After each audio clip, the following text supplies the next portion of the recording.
মহারণের দ্বিতীয় দফার ভোট আজ। পশ্চিমবঙ্গের দ্বিতীয় দফার ভোট এখনো পর্যন্ত কিন্তু দেখা যাচ্ছে যে বেশ কিছু জায়গায় বিক্ষিপ্ত ছবি, আবার বেশ কিছু জায়গায় শান্তিপূর্ণভাবে চলেছে ভোট গ্রহণ পর্ব।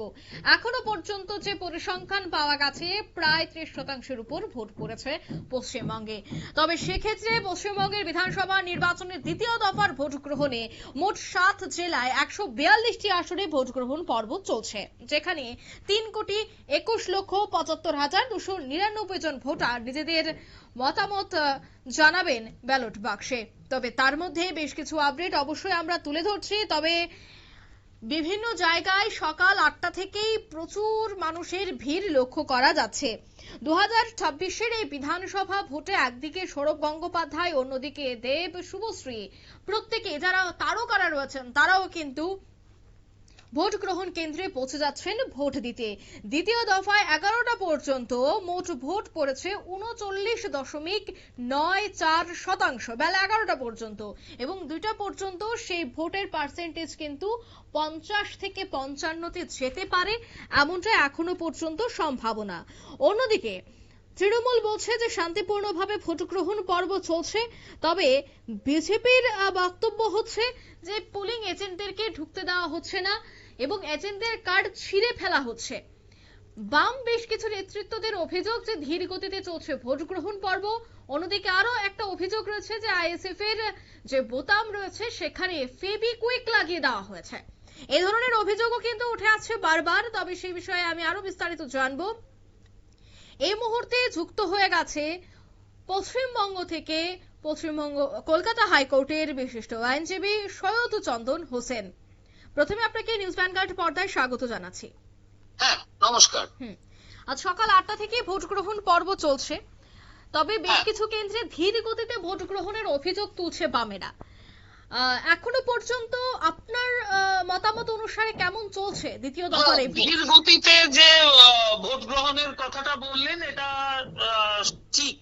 এই জিনিসটা, এই অভিযোগ আমরা বিভিন্ন ভোটারদের কাছ থেকে পাচ্ছি, এবং গতি বেশ ধীমে গতি আর কি।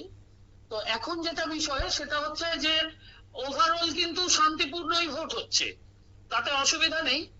এই কিছু কিছু কেন্দ্র ছাড়া বাকি সব জায়গাতেই মোটামুটি শান্তিপূর্ণভাবেই ভোট হচ্ছে। বালিতে সকালবেলাই একটা সমস্যা হয়েছে, আপনারা খবর পেয়েছেন কিনা জানি না। বালি বিধানসভা কেন্দ্রে ওখানে একটু সমস্যা হয়েছে, মধ্য হাওড়া বিধানসভা কেন্দ্রে একটু সমস্যা হয়েছে, আর দক্ষিণ হাওড়া একেবারে শান্তিপূর্ণ, এখনো পর্যন্ত কোনো খারাপ কোনো খবর পাওয়া যায়নি, পুরোটাই শান্তিপূর্ণভাবে ভোট গ্রহণ চলছে। আর ভবানীপুরের কথাও তো শুনেছেন, ভবানীপুরে সমস্যা হচ্ছে। ভবানীপুর থেকে আমরা যে অভিযোগ পাচ্ছি যে কেন্দ্রীয় বাহিনী নাকি অনেকটাই বাড়াবাড়ি করছে, এমনটাই অভিযোগ করছে তৃণমূল। অন্যদিকে রাজ্য পুলিশ, পশ্চিমবঙ্গ পুলিশও নাকি বাড়াবাড়ি করছে, এমনটাই খোদ অভিযোগ তুলেছেন মমতা বন্দ্যোপাধ্যায়ের ভাই। কি বলবেন? হ্যাঁ, সমস্যাটা হচ্ছে এটাই যে এই বিষয়টা না পুরোটা তৈরি করা। এই সমস্যা হওয়ার কথা ছিল না, ভোটাররা কেউ অশান্তি করার জন্য এগিয়ে আসেননি, কিন্তু মমতা বন্দ্যোপাধ্যায় সকালবেলা ভোট কেন্দ্রগুলিতে গিয়ে মানে উস্কে দেওয়ার যে কাজগুলি সেগুলো ভালোই করেছেন।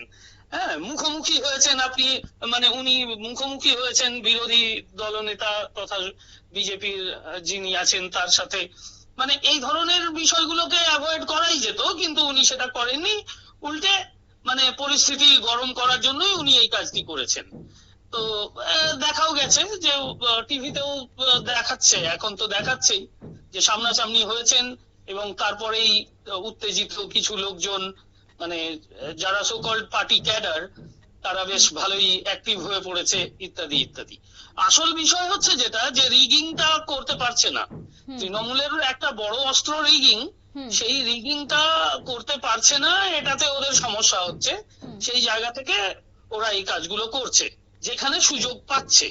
কিছু কিছু জায়গায়, যেমন বালিতে গতকালকেই বেশ কিছু তৃণমূলের নেতাকে অ্যারেস্ট করে নেওয়া হয়েছে, যাদের থেকে মানে সন্দেহ করা হয়েছিল যে এরা এই কাজগুলো করতে পারে। তো তাদেরকে অ্যারেস্ট করে নেওয়া হয়েছে, যে কারণে আর আজকে সমস্যা খুব একটা বেশি কিছু করতে পারেনি। আর মধ্য হাওড়ায় যেটা হয়েছে যে একটা বুথ থেকে দেখা যাচ্ছে যে কিছু তৃণমূলের লোকজন মানে সমস্যা তৈরি করে ঝামেলা করে প্রিজাইডিং অফিসার এবং পোলিং পার্টির লোকেদের টেনে বার করছে। তো খবর আমি এখান থেকেও পাচ্ছি, এই শিবপুর যে ডিসিআরসি, শিবপুর ডিসিতে এখান থেকে সমস্ত রিজার্ভে থাকা সবাইকে নিয়ে গিয়ে আবার নতুন করে ওখানে সব শান্তিপূর্ণভাবে এখন পরিস্থিতি কন্ট্রোলে আছে, যেটুকু খবর আমি পেলাম। অন্যদিকে ভবানীপুর শহর বেশ কিছু জায়গায় যেহেতু আপনার কাছে খবর রয়েছে, কি মনে হয় ইলেকশন কমিশন যে কথাটা দিয়েছিল যে শান্তিপূর্ণভাবে ভোট হবে, তার কতটা মিল রয়েছে বলে আপনি মনে করছেন? না, সেটা ইলেকশন কমিশনকে খুব মানে ক্লিন চিট দেওয়া যাচ্ছে না। ইলেকশন কমিশনের এটা আগে থেকে সন্দেহ করা উচিত ছিল, বা এটা মানে সামান্য সাধারণ মানুষও বুঝতে পারছে যে এখানে সমস্যা তৈরি করার জন্যই এইভাবে ক্যান্ডিডেটও দেওয়া হয়েছে। সেটা আলাদা করে আরো বেশি করে কিছু ফোর্স বা কিছু রেডি করা দরকার ছিল, ইন্টেলিজেন্স মেইনলি। এটা তো মূল কাজ ইন্টেলিজেন্সের। পরে ইন্টেলিজেন্স ফেল করলে তারপরে র্যাফ নামাতে হয়। তার মানে বোঝা যাচ্ছে যে ইন্টেলিজেন্স ফেল করলো, যে কারণে র্যাফকে নামতে হলো। তা না হলে এটা হতে পারতো, যেমন ফিরহাদ হাকিমকে কালকে রাত্রিবেলায় বাড়ি গিয়ে বলে এসেছে আপনি সমস্যা করলে আমরাও সমস্যা করব। এই জিনিসটা ভবানীপুরেও করা যেতে পারতো, তো সেটা করা হয়নি। মানে এটা কিছুটা ইচ্ছাকৃত বলতে পারেন যে এই সুযোগটা দেওয়া হয়েছে ওনাকে। এবং দ্বিতীয় দফার ভোটে সকাল থেকে কিন্তু ভবানীপুর একেবারে নজরে ছিল, কারণ একেবারে হাই প্রোফাইল কেন্দ্র, যেখানে হেভিওয়েট একদমই। তারপরেও এটা ঘটতে পারলো, তারপরেও এটা ঘটতে পারলো, তার মানে ইলেকশন কমিশন এই সুযোগটা ছেড়ে দিল।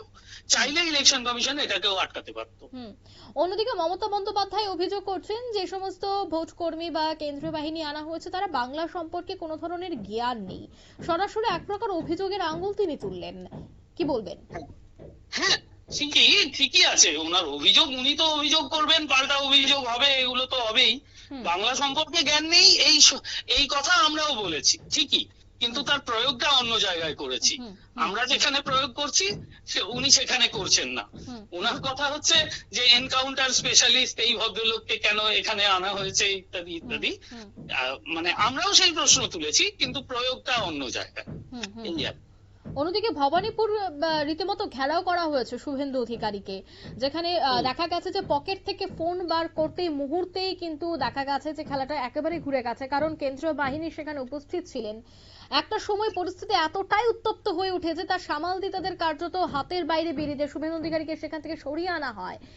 একেবারে কেন্দ্রীয় বাহিনী পুলিশ থাকার পরেও এই ধরনের ঘটনা, যেখানে তৃণমূল কর্মী সমর্থকরা শুভেন্দু অধিকারীকে ঘিরে সেখানে বেশ কিছু স্লোগান দিতে শুরু করে, কি বলবেন?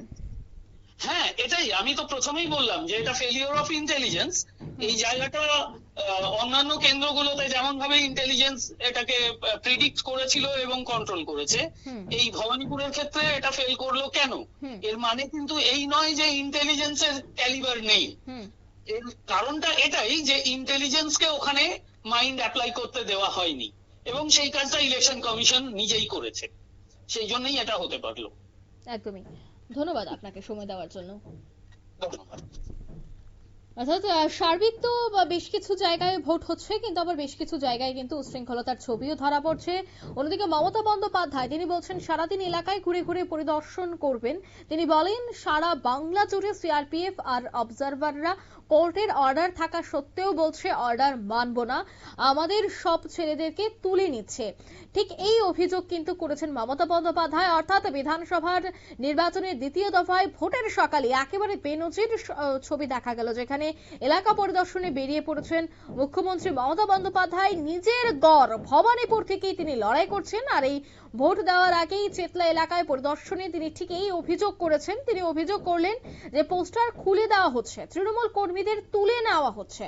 ঠিক এই অভিযোগটাই এবার করলেন মমতা বন্দ্যোপাধ্যায়। অন্যদিকে তৃণমূল কংগ্রেস নাকি দুঃখিত, সেখানে নাকি এবার পশ্চিমবঙ্গ পুলিশ নাকি বাড়াবাড়ি করছে, এই অভিযোগটা তুললেন খোদ মমতা বন্দ্যোপাধ্যায়ের ভাই। একেবারে অভিযোগের পাল্টা অভিযোগ, বাক্যবাণে একে অপরকে বিদ্ধ। ঠিক এইভাবেই দ্বিতীয় দফার হাই ভোল্টেজ ভোট কিন্তু চলছে। বিভিন্ন কেন্দ্রে ধীর গতিতে ভোট গ্রহণের অভিযোগটাও কিন্তু রয়ে গেছে। বিস্তারিত সেই বিষয়ে জানবো। এই মুহূর্তে টেলিফোন লাইনে যুক্ত হয়ে গেছে পশ্চিমবঙ্গ থেকে বিশিষ্ট সাংবাদিক প্রীতি ভট্টাচার্য। প্রথমে আপনাকে নিউজ ভ্যানগার্ডের পর্দায় স্বাগত জানাচ্ছি। বলুন। আজ সকাল থেকে দ্বিতীয় দফার ভোট চলছে, কি মনে করছেন কতটা শান্তি কতটা অশান্তির মধ্যে এই হাই ভোল্টেজ নির্বাচন হচ্ছে? নির্বাচন এখন পর্যন্ত যতটা হয়েছে তাতে আমরা বলতে পারি নির্বাচন প্রায় নির্বাচন এতক্ষণ পর্যন্ত গেছে, কোনো বড় কোনো ঘটনা মানে অভিযোগ এখনো পর্যন্ত আসেনি। তবে চক্রবিরিয়া 70 নম্বর বুথে কাউন্সিলরকে বাড়ি থেকে বের করে দেওয়ায় বের হতে বাধা দেওয়া একটা অভিযোগ উঠেছে। সেখানে মমতা বন্দ্যোপাধ্যায় কিছুক্ষণ যান, এখানে একটা বুথের সামনে বসে থাকেন, ঠিক নন্দীগ্রামের সময় যেরকম বসেছিলেন। ভবানীপুরে নিজের কেন্দ্র পরিদর্শনে বেরিয়ে কেন্দ্রীয় বাহিনী, পুলিশ বাহিনীকে, আবার পুলিশ বাহিনী এবং নির্বাচন কমিশনকে ফের অভিযোগের কাঠগড়ায় তুললেন তৃণমূল নেত্রী। তিনি বলেন মঙ্গলবার সারা রাত জেগে থেকে তিনি পরিস্থিতির উপর নজর রেখেছেন। তার অভিযোগ জেলায় জেলায় তার দলের নেতা কর্মীদের নিশানা করছে বাহিনী। এছাড়াও ফলতাতে ইভিএম এ টেপ লাগানোর ছবি পোস্ট করে অভিযোগ করেছে বিজেপি। দাবি জানিয়েছে পুনর্নির্বাচনের যে ডায়মন্ড হারবার মডেলকে সামনে রেখে প্রায় 7.5 লক্ষ ভোটে বেশি ব্যবধানে রাজ্যের মুখ্যমন্ত্রীর ভাইপো অভিষেক বন্দ্যোপাধ্যায় জিতেছিলেন। সেই নির্বাচন যে এবার এতটা সহজ হবে না, এটা ওই অঞ্চলের তৃণমূল নেতা কর্মীরা বুঝতে পেরেছেন। কিন্তু এই ছবিটা তারপরেও কি করে ফলতায় ইভিএম এর গায়ে টেপ জড়ানো, এটা কি করে বাইরে এলো, এটা নিয়ে কিন্তু চাপানুতর শুরু হয়েছে। এছাড়াও ছোটখাটো কতগুলো ঘটনা, যেমন 3বারের বিধায়ক, তৃণমূল কংগ্রেসের 3বারের বিধায়ক বারাসতের চিরঞ্জিত অভিনেতা থেকে বিধায়ক বনে যাওয়া চিরঞ্জিত এবার ভোট দিতে পারেননি এখন পর্যন্ত। সকালবেলা তিনি গিয়ে দেখেছেন ইভিএম খারাপ। এরকম ছোটখাটো ঘটনা ছাড়া নির্বাচন কিন্তু এখনো কিন্তু কোন রকম বড় কোনো ঘটনা ঘটেনি। একটাই বিষয় বলার, যে প্রথম দফার নির্বাচনে প্রথম 1 ঘন্টা 2 ঘন্টা 3 ঘন্টায় যেমন প্রায় 60% ভোট পড়ে গিয়েছিল, এবার কিন্তু ভোট দানের গতি কিছুটা কম। এটা খুব ইঙ্গিতবাহী। তাহলে কি প্রথম দফার ভোট ওই রকম প্রায় 92.88% কমিশনের হিসেব অনুযায়ী পড়বার পর এবার কি রাজনৈতিক কারণে নির্বাচনকে কিছুটা স্লো পরিচালনা করাতে চাইছে তৃণমূল কংগ্রেস? এই বিষয়টাতেই আমি আসছিলাম যে প্রায় 94% ভোট পড়েছে প্রথম দফায়, আর সেই 94% ভোটের পাশাপাশি প্রায় বলা যায় যে শান্তিপূর্ণভাবে প্রথম দফার ভোটটা গেছে। বেশ কিছু জায়গা থেকে বিক্ষিপ্ত ছবি আসলেও সেটাও অনেকটাই কম। কিন্তু তখন থেকেই অনেকেই বলছিলেন যে প্রথম দফার ভোট এতটা শান্তিপূর্ণ এবং এত শতাংশ ভোট পড়েছে যে দ্বিতীয় দফার ভোটে গন্ডগোল অনেকটাই বেড়ে যাবে এবং যারা শাসক দল রয়েছেন বর্তমানে তৃণমূল, তারা চাইবে যে এবার যেন পার্সেন্টেজটা একটু কমিয়ে দেওয়া যায়, বিরোধীদের অনেকটাই চাপ হতে পারে দ্বিতীয় দফার ভোটে লড়াই করতে, এজেন্টদেরকে সরিয়ে দেওয়া হতে পারে। এই ধরনের আগে থেকেই অনেকেই আলোচনা করছিলেন, সেটারই কি প্রতিফলনটা আজ ঘটলো? একটা কথা বলা যায় যে রাজনৈতিক ভাবে সেই চেষ্টা তো তৃণমূলের পক্ষ থেকে তৃণমূল করলে সেটা খুব অন্যায় নয়। তবে বেলা 11টা পর্যন্ত 39.97% ভোট পড়েছে, প্রায় 40% ভোট পড়েছে 11টা পর্যন্ত। এইটা কিন্তু গতবার মানে প্রথম দফার ভোটে সেটা কিন্তু প্রায় 60% ছিল। তো এই যে 20% ভোট কম পড়লো, আজকে আবহাওয়াটাও মন্দ নয়, তেমন তীব্র গরমও নেই। সকালের দিকে হালকা বৃষ্টি হয়েছে চত্বরে, কলকাতা হালকা বৃষ্টি, যে বৃষ্টিতে লোকজন বেরোতে পারে না এমন নয়, বরং লোকজন আনন্দ করেই রাস্তায় বেরোবে, একদম ঝিরিঝিরি বৃষ্টি। তো সেখানে ভোটের হার কম কেন, এইটা একটা দেখবার বিষয়। এক, তবে সর্বোচ্চ ভোট পড়েছে গলসিতে এখন পর্যন্ত 48% মতো, মন্তেশ্বরে 47% মতো। সবচেয়ে কম ভোট পড়েছে মহেশতলা, দক্ষিণ 24 পরগনা, ডায়মন্ড হারবার মডেল। এখানে ভোটের হার ভয়ঙ্কর স্লো। কারণটা কি? তাহলে কি যে হারে ভোট করে তৃণমূল নেত্রীর ভাইপো জিতে এসেছিলেন, এবার সেই জেতাটা ধাক্কা খেতে চলেছে। একই রকম ভাবে ভাঙড়ে ভোট পড়েছে 34.28%। ভবানীপুরে সকাল 11টা পর্যন্ত ভোট পড়েছে, যেখানে মুখ্যমন্ত্রী নিজে ক্যান্ডিডেট, 37.27%। গোটা রাজ্যের যে ভোটদানের হার তার সঙ্গে কাছাকাছি, তার থেকে 2% কম হলেও কাছাকাছি। কিন্তু এই যে ওভারঅল ছবিটা, এই ছবিটা কিন্তু প্রত্যাশিত নয়। যদি আজ ভোট পার্সেন্টেজটা কমে যায়, অর্থাৎ 70 গিয়ে আটকে যায়, সেক্ষেত্রে কার লাভ হতে পারে? 70 গিয়ে প্রথমবার আটকাবে না, কারণ পশ্চিমবঙ্গের মানুষ মানে নির্বাচন সচেতন মানুষ, তারা অন্তত 80 থেকে 82% ভোট এখানে 80 থেকে 88% ভোট এখানে হরবহতি পড়ে।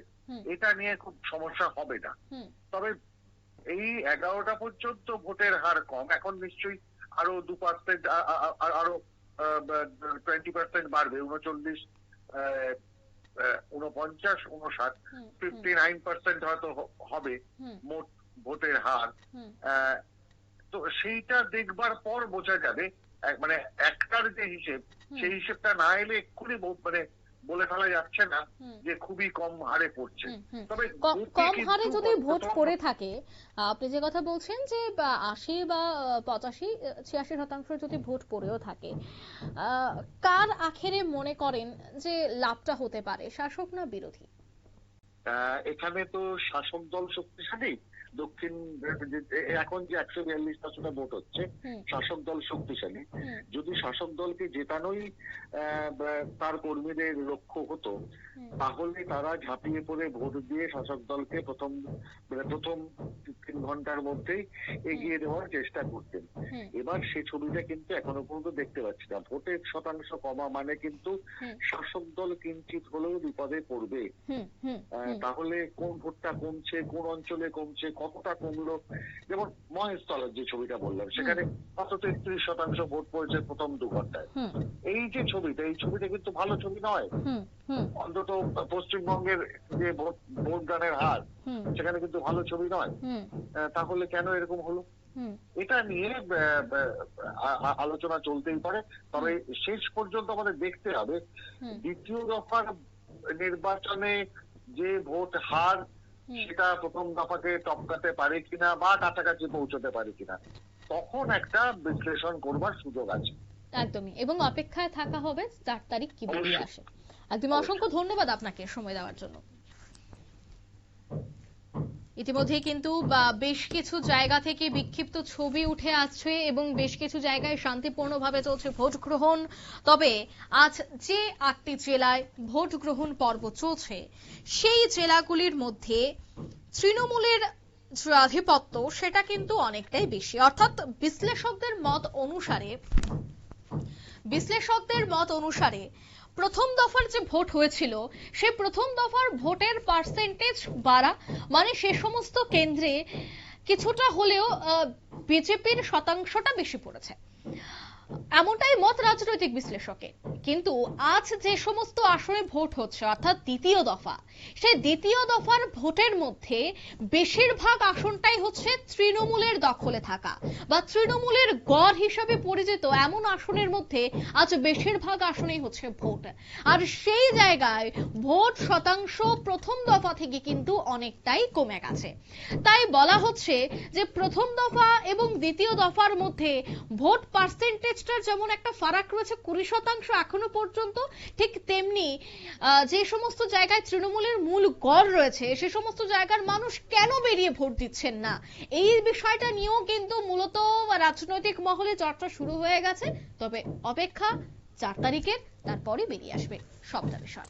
নিয়ে নিচ্ছি ছোট্ট একটি বিজ্ঞাপন বিরতি, সঙ্গে থাকুন।